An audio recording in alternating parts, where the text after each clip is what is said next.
Olá, meu amorzinho, tudo bem? Quero falar com você sobre o conto O Ladrão, que está no livro Contos Novos de Mário de Andrade. Mas antes, peço de coração que você se inscreva em nosso canal e ative o sininho para ficar sempre sabendo de nossas novidades. É uma maneira de ajudar o nosso trabalho. Não custa nada, mas vai valer muito. Enfim, a primeira coisa que eu quero que você lembre desse conto é que o seu começo é in media res. Calma, eu explico. In media res é uma expressão que vem do latim e que significa no meio das coisas. A gente utiliza essa expressão para dizer que a narrativa ela não começa como, por exemplo, no Vestido de Preto, em que o narrador primeiro apresenta as personagens e vai trabalhando aos pouquinhos a história. No esquema in media res, não é assim não que acontece, a gente é jogado no meio da história. Ah, mas fica sossegado, não precisa guardar essa expressão em latim. Basta lembrar que o narrador não começa a história daquela forma convencional. Era uma vez, numa cidade como outra qualquer, à meia-noite, enquanto todo mundo estava dormindo, o narrador começa a contar a história pra gente com ela já rolando. Aliás, este narrador é de terceira pessoa, ou seja, quem narra não é personagem. E esse narrador é onisciente, ou seja, é capaz de entrar na mente de qualquer personagem. E ele começa a contar a história in media res, ou seja, no meio das coisas, com um discurso direto, com um travessão e alguém gritando pega! Em plena meia-noite, e isso já foi suficiente para acordar toda a vizinhança.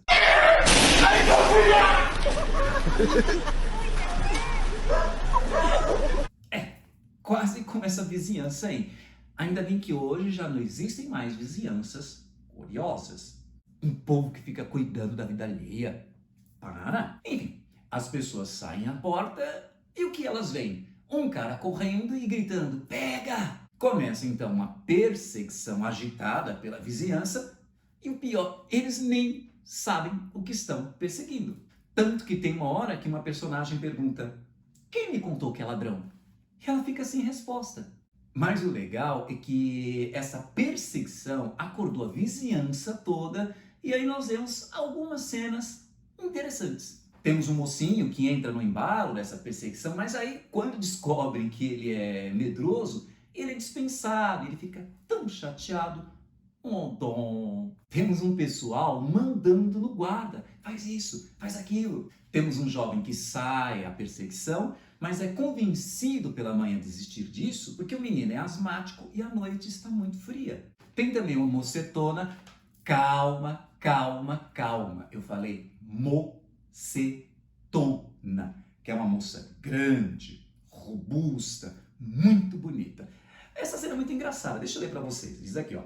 Lá na janela da mocetona operária, começaram uma bulha, quer dizer, uma bagunça, né? Uma bulha desgraçada. Os irmãos mais novos estavam dando um baile nela, primeiro insultando, depois caçoando, que ela não tinha visto nada, somente, de fato ninguém tinha visto nada. Né? Você lembra que alguém começou gritando, pega, pega, e as pessoas começaram a perseguir, mas perseguir o quê? Bom, ela jurava que sim, que tinha visto, né? Se apoiava no medroso, lembra? O medroso depois tinha ido embora, tadinho, né? Que enxergara também, mas ele não estava mais ali. Tinha ido embora, danado de chamarem medroso esses bestas. Olha o tom coloquial do Mário de Andrade, bem gostoso.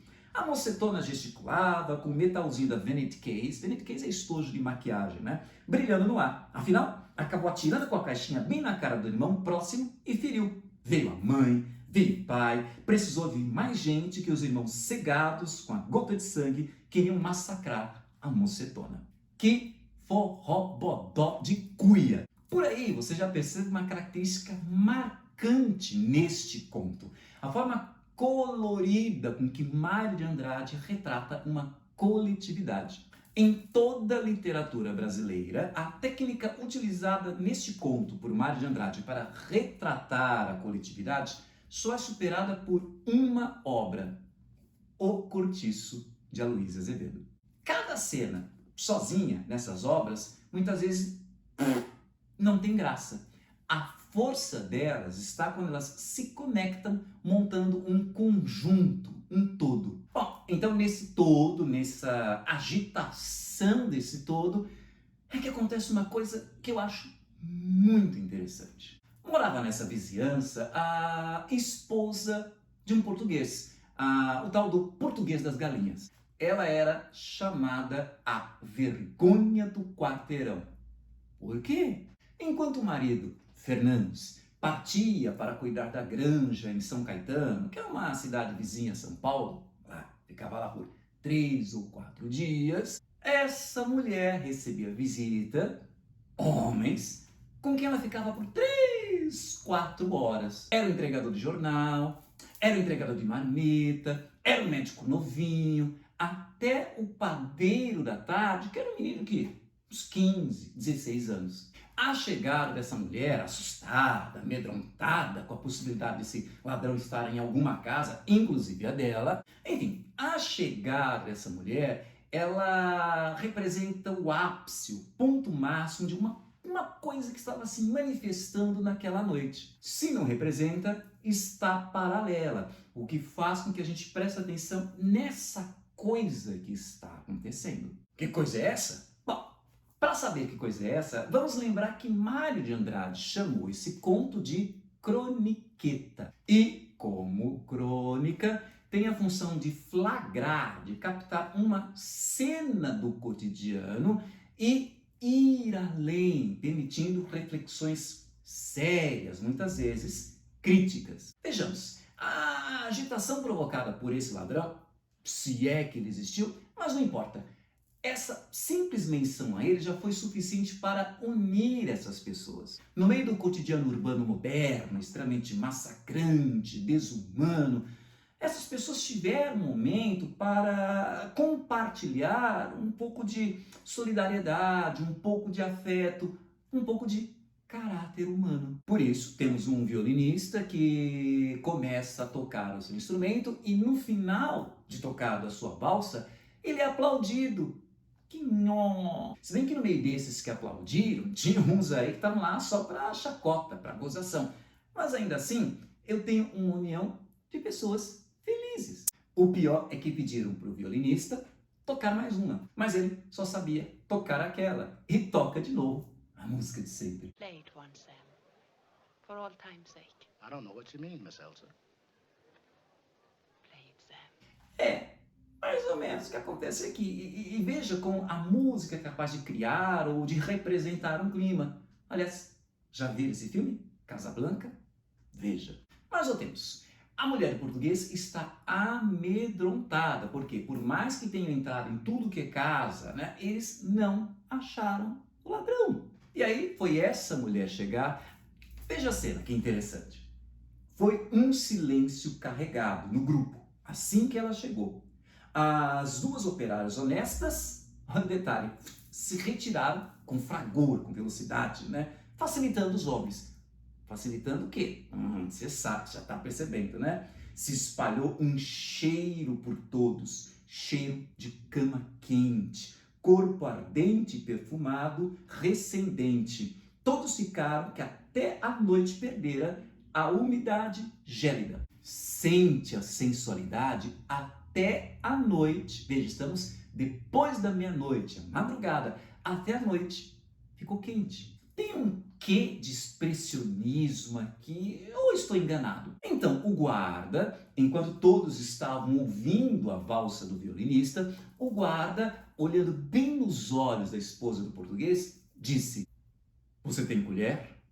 Porque eu estou dando sopa." Ah não, gente, desculpe, ele disse outra coisa. "Eu, numa valsa dessa, mulher comigo, eu que mando." Nossa, mais direta, impossível. Pintou um clima. Mas veja como Mário de Andrade nos apresentou esse clima. Vamos voltar à cena. Eu, numa valsa dessa, mulher comigo, eu que mando. E olhou a portuguesa bem nos olhos. Ela baixou os dela, puros, sei, umedecendo os lábios devagar. Os outros ficaram com ódio da declaração do guarda lindo, bem arranjado na farda. se sentiram humilhados nos pijamas reles, nos capotes mal vestidos, nos rostos sujos de cama, todos assintosamente, por delicadeza, ocultando nas mãos cruzadas ou enfiadas nos bolsos a indiscrição dos corpos.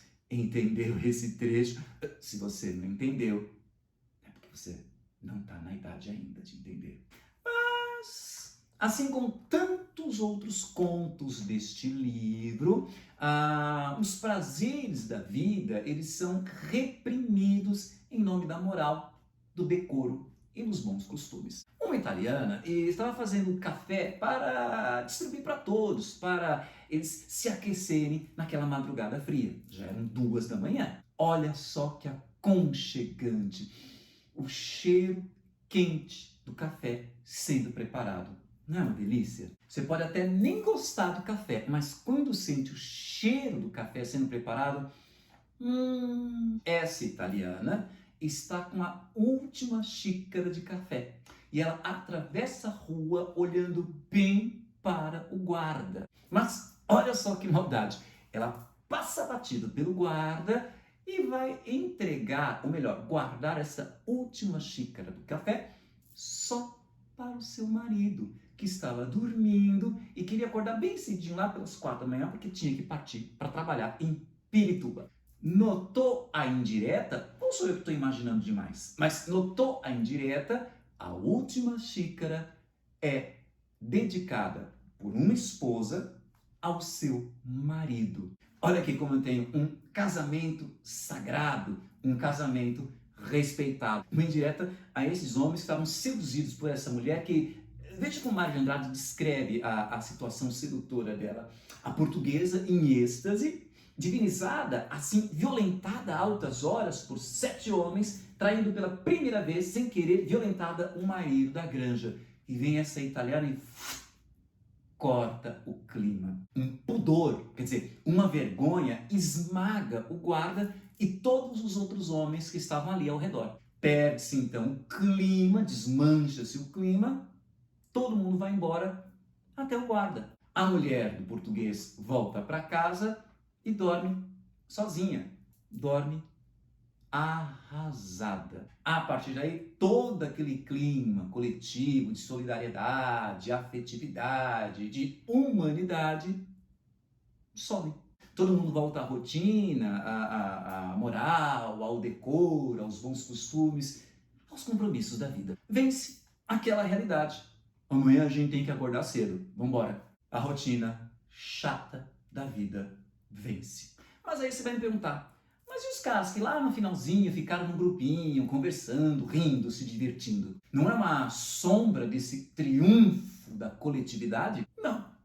Veja que eles estão aí num ponto esperando o bonde. Quer dizer, eles estão presos a uma rotina urbana. Eles têm um compromisso, voltar para casa. Enfim, esses são os elementos mínimos que eu queria que você tivesse em mente com relação ao conto O Ladrão, de Mário de Andrade, que está no livro Contos Novos. Se você quiser saber características deste livro em geral, veja aqui nesse vídeo. Além disso, se quiser ter acesso à análise dos outros 8 contos deste livro, veja essa playlist aqui.